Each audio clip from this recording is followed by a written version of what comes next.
নমস্কার দর্শক বন্ধু, তো বকেট ডিএ একটা গুরুত্বপূর্ণ আপডেট এবং খবর চলে এসেছে। তো আপনারা খবর শুনে কিন্তু দেখতেই পাচ্ছেন যে ডিএ কেস এর আপডেট নিয়ে কিন্তু বড়সড় আপডেট চলে এসেছে। পরবর্তী শুনানির দিন চূড়ান্ত করা হয়েছে এবং নতুন বেঞ্চ কিন্তু গঠন করা হলো। খবরটি এবার একটু বিস্তারিত ভাবে জেনে নেওয়া যাক। Paschimbanga DA case update. Paschimbanga রাজ্য সরকারি কর্মচারীদের জন্য একটি অত্যন্ত গুরুত্বপূর্ণ খবর যে সুপ্রিম কোর্টের ডিএ মামলার শুনানি কিন্তু আবার একটি নতুন মোড়। দীর্ঘ প্রতীক্ষার পরে কিন্তু এবার মামলার জন্য নতুন তারিখ নির্ধারণ করা হয়েছে এবং বেঞ্চের পরিবর্তন করা হয়েছে, যা কর্মচারী মহলে একটি নতুন আশা সঞ্চার করেছে।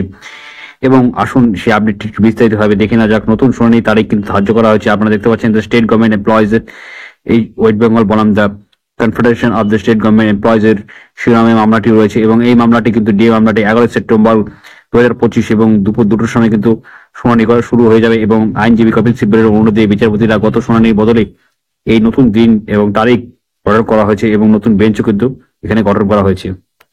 বিচারপতির বেঞ্চে গুরুত্বপূর্ণ পরিবর্তন। এই মামলার উল্লেখযোগ্য পরিবর্তন হলো এই মামলায় কিন্তু এবার বিচারপতি সঞ্জয় করলের সাথে এবার মামলায় উপস্থিত থাকবেন প্রশান্ত কুমার মিশ্র।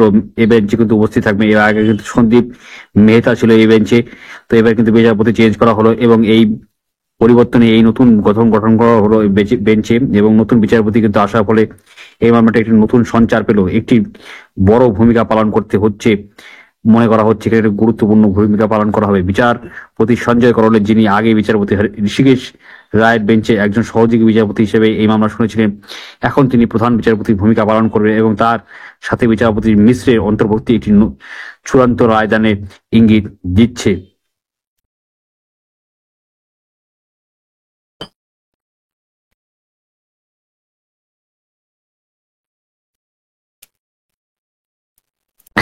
পার্ট হ্যাড স্ট্যাটাস এবং তার তাৎপর্য। আরেকটি গুরুত্বপূর্ণ বিষয় হলো এই মামলাটি কিন্তু এখন পার্ট হ্যাড হিসেবে তালিকাভুক্ত হয়েছে এবং এর অর্থ হলো মামলাটি একটি নির্দিষ্ট বেঞ্চের অধীনে চলে গিয়েছে। এই মামলায় বেঞ্চেই চূড়ান্ত শুনানি হবে। সাধারণত যখন কোনো মামলা পার্ট হ্যাডের পর্যায়ে চলে যায় তখন সেই মামলার শুনানি শেষ না হওয়া পর্যন্ত ওই বেঞ্চে মামলাটি শোনা হয় এবং এর ফলে কিন্তু মামলাটি নিষ্পত্তি গতি আসে এবং একটি চূড়ান্ত রায় দানের দ্রুত এগিয়ে যায়।